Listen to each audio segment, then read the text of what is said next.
Hey everybody, this is Simon with Flex Health and Performance. I'm here with Lisa. We've just completed another successful visit and she actually gets to graduate today and she's met all of her goals. And I wanted to ask you, Lisa, what brought you to seek out physical therapy to begin with?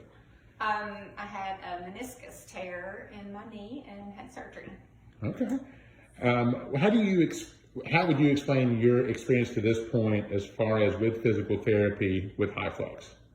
Oh, it's been awesome.